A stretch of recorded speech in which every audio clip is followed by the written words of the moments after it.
Demelza was working in a children's hospice in Birmingham called Acorns, and that's one of the early hospices.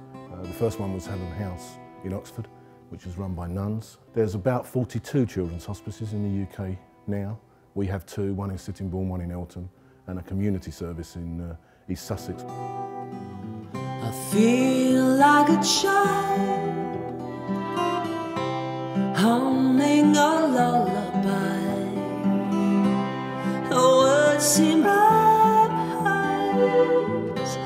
I just want you to know. We decided to build a new hospice because we had so many families living in South East London that were having to travel all the time to Sittingbourne. And when you see some of the sick children and the equipment they have to move around with, the decision was made that we would build one local to South East London. It's about 1,700 families in the South East that have children with life-limiting illnesses, and they were having to travel a really long way to take their children to receive care.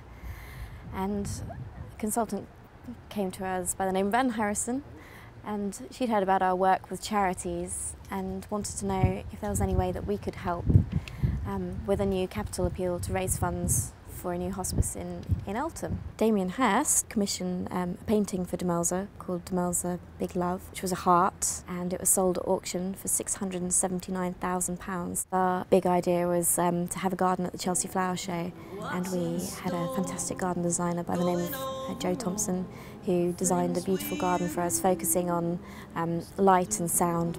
To comfort or amuse, how am I to choose? What we do here in Eltham is exactly the same as all children's hospices. I mean, the misconception about children's hospices is that children come here and very quickly they die. In some cases they do. Very sick children will come in at the last minute. But in general terms, 90% of what we do is short-term breaks, respite and rest for the family.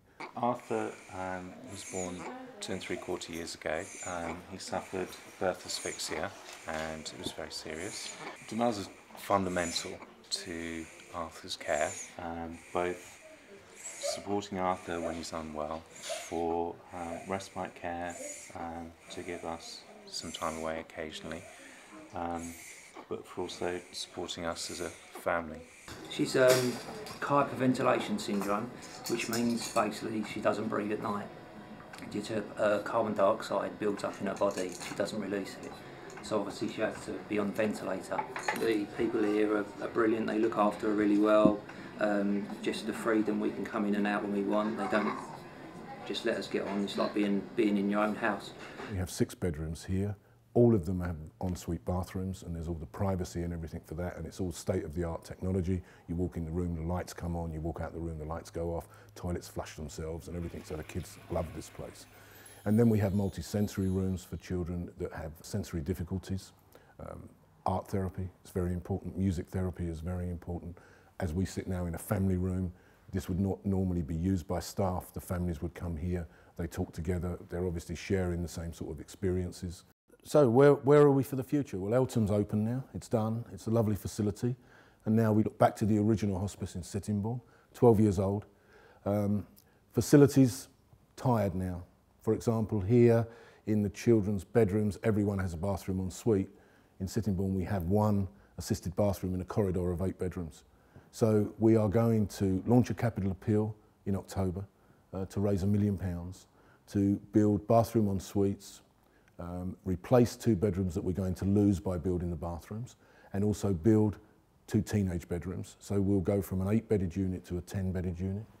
And we're also going to build a hydrotherapy centre. We're confident that in the 12 months from October to nearly Christmas next year, we'll raise the £1 million, and we'll have those facilities. There'll be state-of-the-art facilities for the kids. It will give them some privacy, which is very important. We're looking forward to it. It's the next challenge. It's the next thing we want to do. This was a big challenge.